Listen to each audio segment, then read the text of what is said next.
Here we are. Good morning and good afternoon and good evening.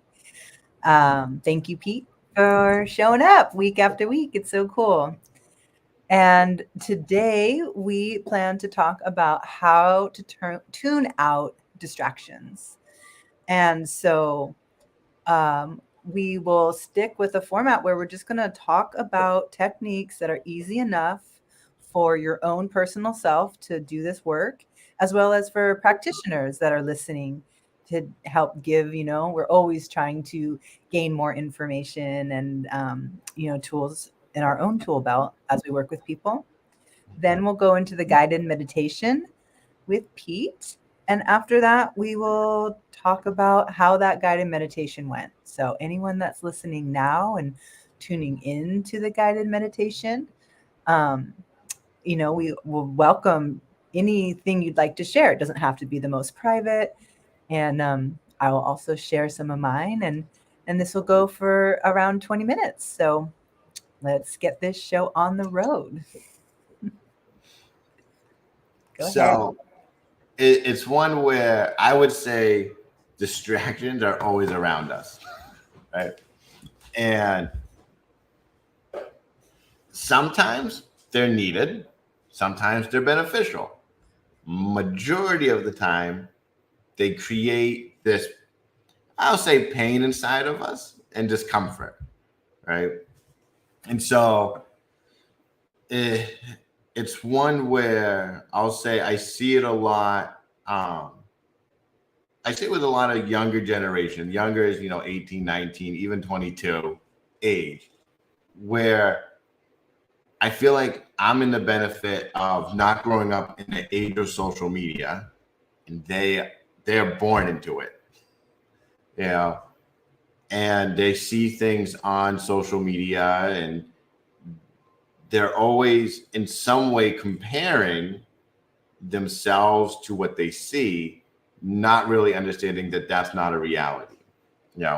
We see it with hate. Man, I did a paid ad.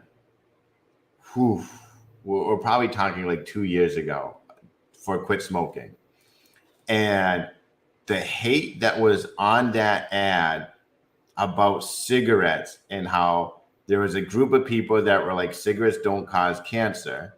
There was a group of people who were indigenous people, and they were talking about how through history they have smoked tobacco and it hasn't created a problem.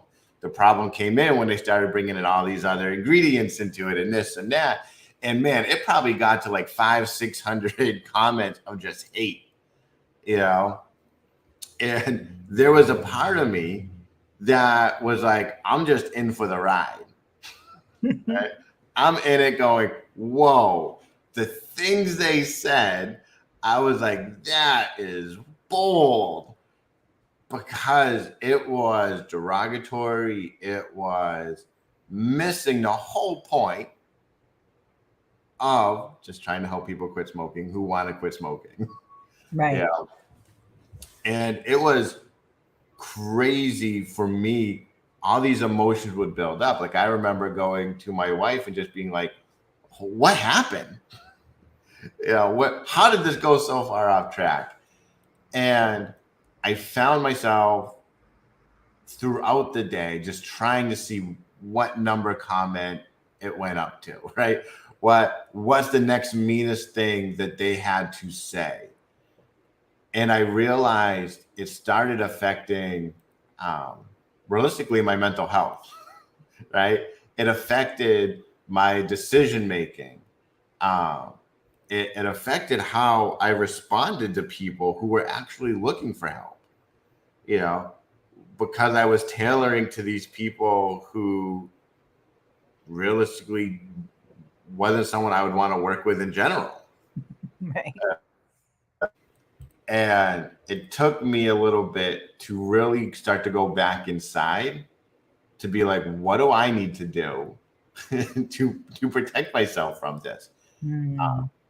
The easiest answer for me was I turned off the ad, right? I just cut off all the communication they had for each other, because it was not helpful, right? The people who did want help or who understood the message got lost in this sea of negativity. Mm. You know? And that's where I kind of took my own advice, where I was like, negativity only breeds more negativity. Mm-hmm. And I like to try to be in that mindset of, my goal is to make the world better today so I can make it even better tomorrow. Definitely. And So how do you, when you feel distracted by these outward things, whether they're, posts on social media or, racing thoughts that are going on for various things that we're distracted by, what have you found that are some good tips for that experience in that moment? yeah, so this is where I'll give you a whole bunch of tools and tips that work, and I'll tell you the one that worked best for me. Yeah. Okay. Great. So one of the first ones for me is always going inside, right? Whether it's through hypnosis or meditation, that mindfulness practice of going inside to become just aware of my thoughts that are kind of being created because of these people, right? That are just trying to bring in the negativity. Mm.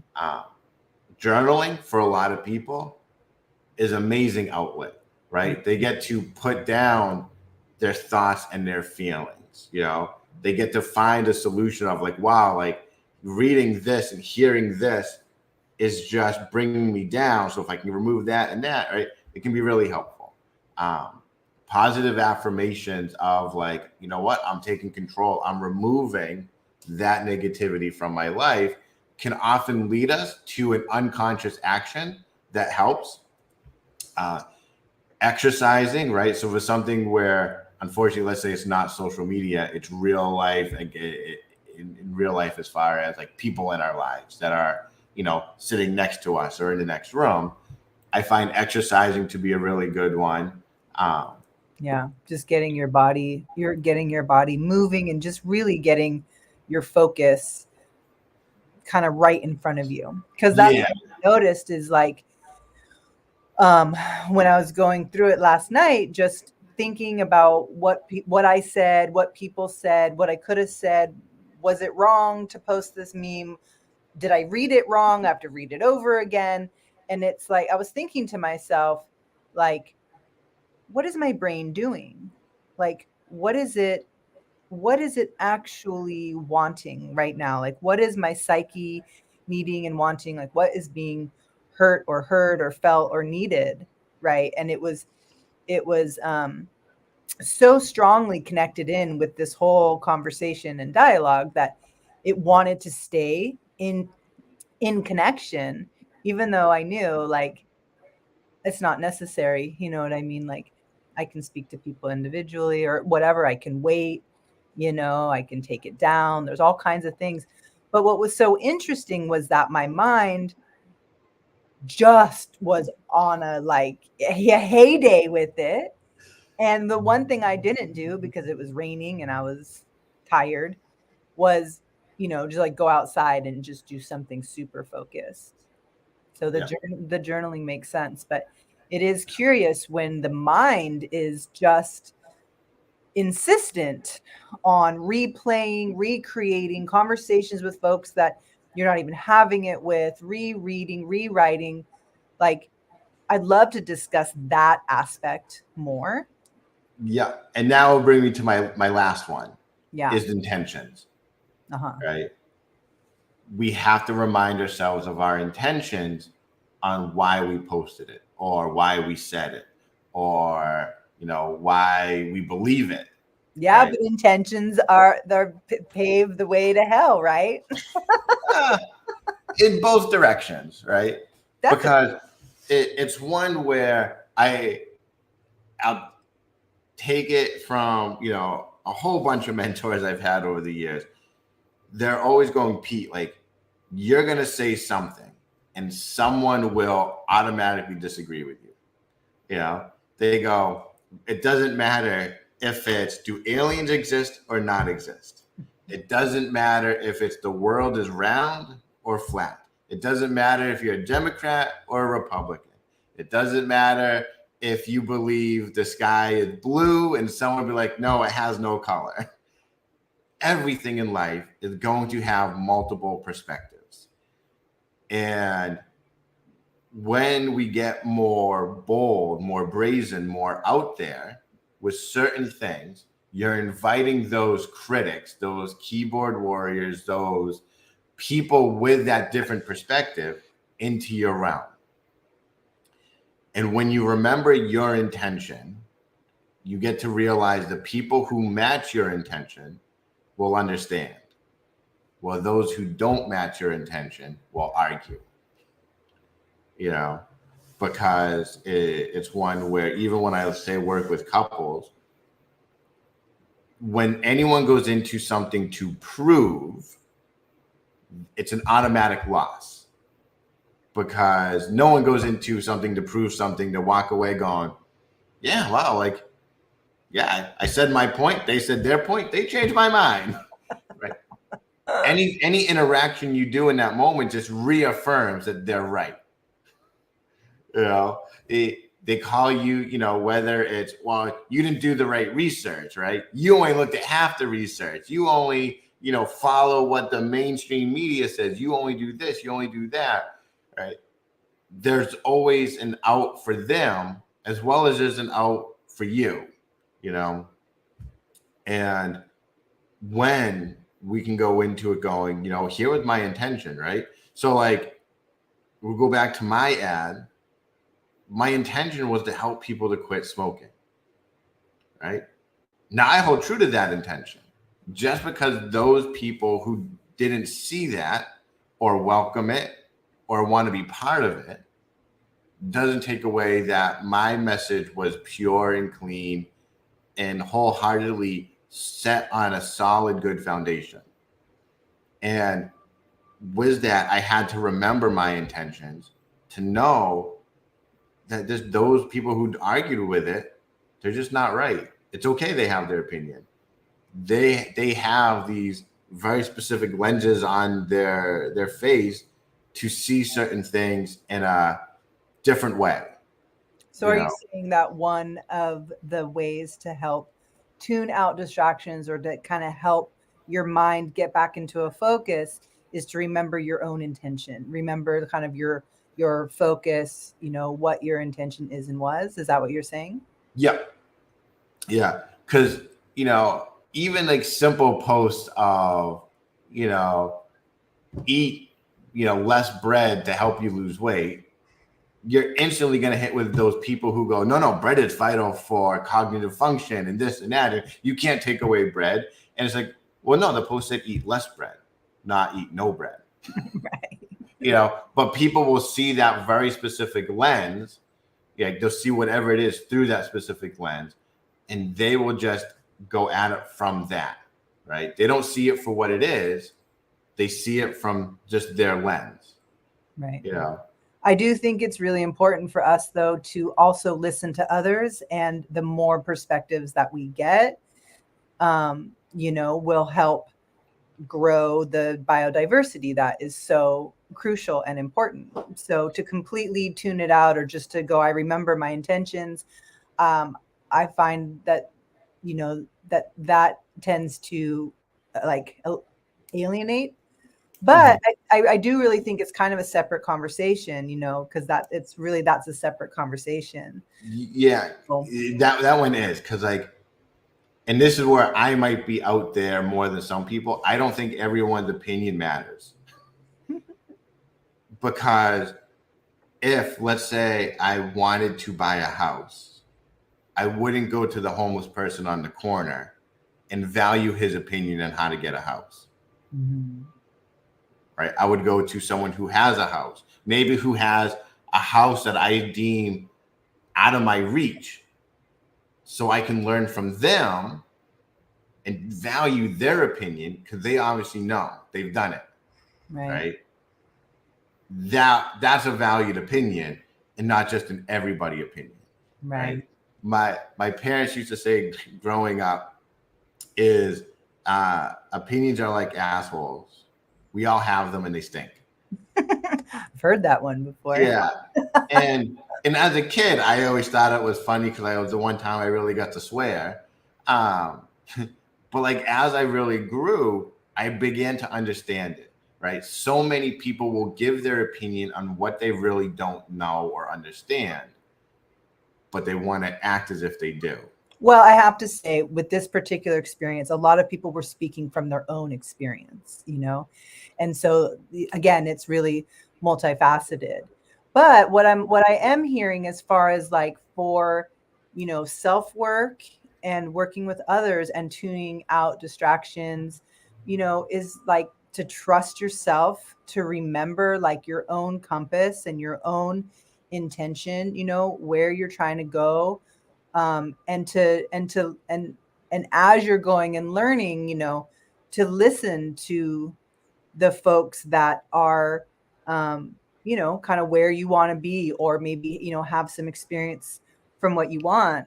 So let's move on to the guided meditation portion, and we can get a little experience of how to maybe calm the mind when the mind tries to just take over thinking and responding and reacting and wanting to answer this question, rewrite this text, have that conversation again, prove someone wrong, prove yourself right. That brain, that aspect of that brain. So, do you have a good guided meditation for us for that? I do. Okay, I great. do. Great. We're all just going to get nice and comfy. Then we're going to hopefully not be operating any machinery, because if you are, do this later, not now. And all we're going to do is take a nice deep breath in. And when you exhale, just close your eyes.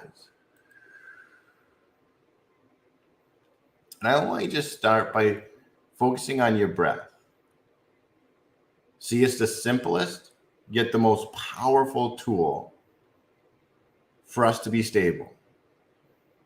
So you get to breathe through your nose. Maybe hold it for a second. And then just fully exhale. And see, as you breathe, as you hold it, as you exhale, see, maybe you get to bring any of those thoughts, those feelings that I will say are maybe jotted down in the journal of your mind. And you get to acknowledge them. Acknowledge them without judgment. As if they are just words on a paper.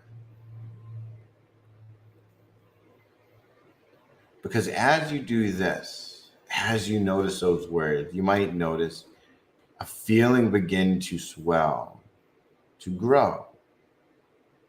And what I want you to do is just to begin to imagine that the top of your head could just open up like a good book. And you get to put on each of your fingers and your toes a water spigot, just like the ones in our backyard where the hoses connect. And I want you to imagine, just as you're doing this, there's this warm, healing, comforting, intentful, peaceful light. You may notice it has a colors, or even a series of colors swirling, moving all around. And just let it begin to enter through the top of your mind. See, the top of your head. Let it act as if it's like scrubbing bubbles. Looking for any of those feelings, those thoughts, those words that were jotted down that cause tension, unease, discomfort. To begin to scrub, to clean, to cleanse, to erase them from your focus. So scrubbing bubbles move through every nook and cranny in our mind and our brain, and going down through our face and our cheeks and chins and necks and chest and arms, fully cleansing and cleaning and scrubbing, filling you with that warm, colorful light, bringing you that peace, that comfort, that letting go that is needed. To know that, yeah, some people say some hurtful things, people do good things, and people do not so good things, and people come in and people go out. But through it all, you're reminded of your intentions to bring life and peace and light into the world, to bring in new ways of thinking and seeing and feeling. Because as you do that, as it continues to scrub and clean, you get to notice that any of that darkness, that sludge, those words that have been jotted down, those feelings start pouring out of your fingers and your toes. Till eventually, all that is left is that amazing light flowing purely, cleanly through your fingers and toes. So you're watching all those things that were said or we heard or we saw to be washed away, to be cleansed, to be repurposed into a deeper understanding of that person, that moment, that movie, that feeling as a whole. To understand that they're coming from their own place, their own perspective, their own understanding of the world. And we get to fill that with love and compassion. Because love and compassion builds more love and compassion, while hate builds more hate. And we get to deliberately choose what we know, to choose what we see, to choose how we speak, what we speak to ourselves and others. Knowing what we speak has to align with how we love, to how we act, to feel, and who we are as a person. See, for if we see ourselves as a kind and loving person, we need to speak, to act, to feel, and only that loving kindness. So I want you to take all the time you need to really get to know what that's like, to watch that healing energy flow, cleanse, scrub, all that jargon, those thoughts, those feelings, to repurpose them, to be understanding, kind, peaceful, loving. And when you see through your fingers and your toes, only that bright light, cleansed, pure, clean. You take off those spigots, let it fill you up from the tip of your toes to the top of your head like water fills up a bottle. And anchored in so fully, so completely that whenever you see those comments, those words, those people, those actions, you're just reminded instantly of love, compassion, kindness. And when you know that's done, and only when you know that's done, you get to open your eyes and come on back.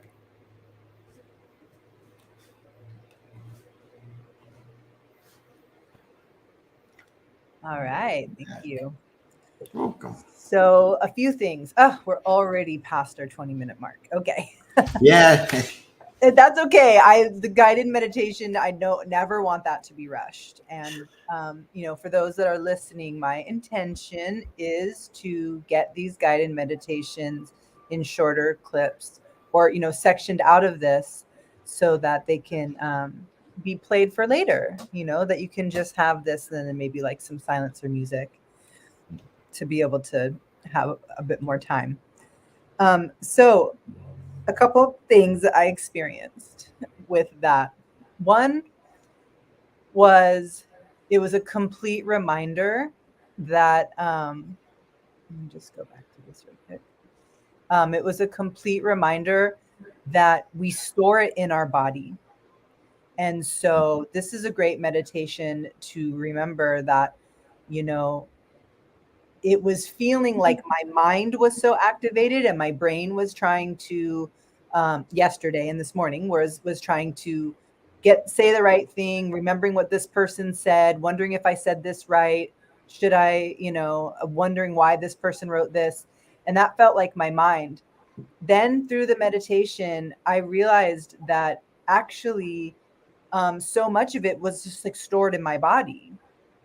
And then the other thing that I recognized was that, um, what was the other part that is stored in my body? And can't believe I blanked. I wanted to write it down, but I wanted to finish my meditation. Um, let's see, that it was stored in my body and that I could let it release. And I can't believe I have forgotten the other part. So I'll remember it. But that,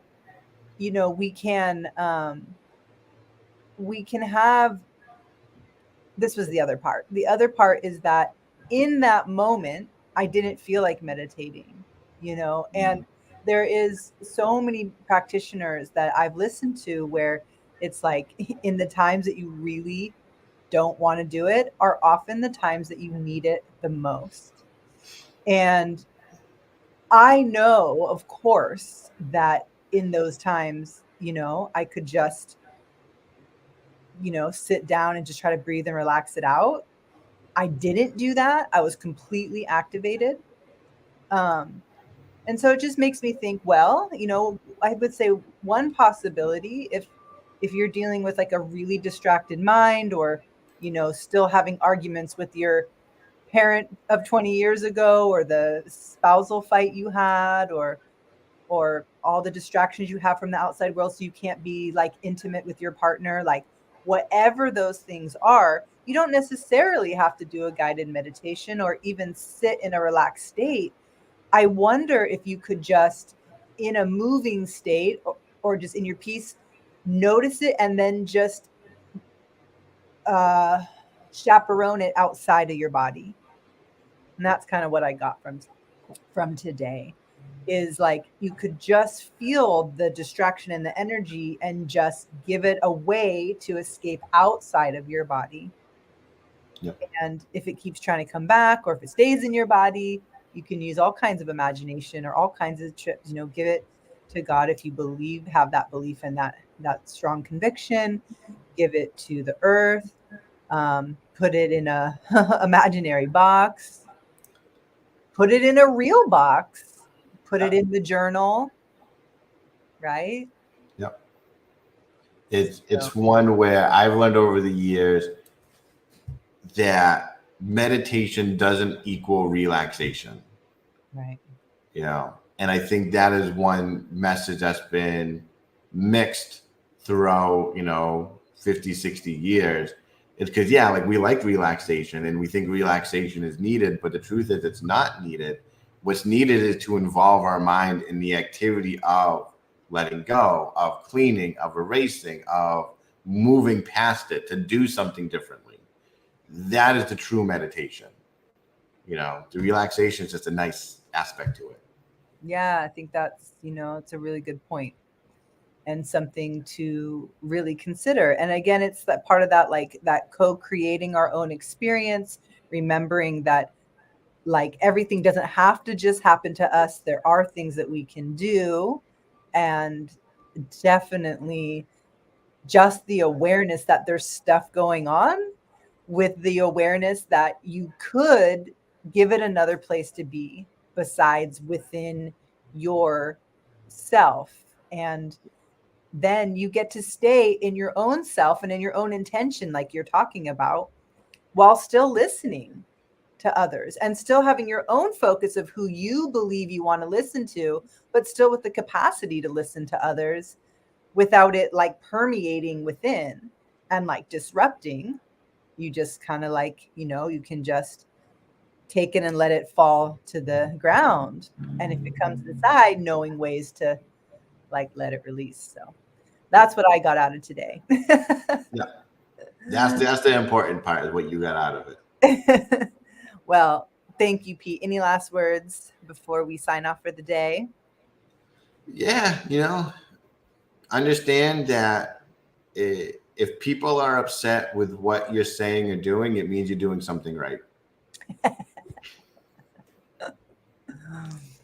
Yeah. Well, also the reality is that, um, it's generally is agitation that gets our attention. That's what pain is for. That's what discomfort is for. And it just shows time and time again. So that's also very interesting. All right. Well, thank you.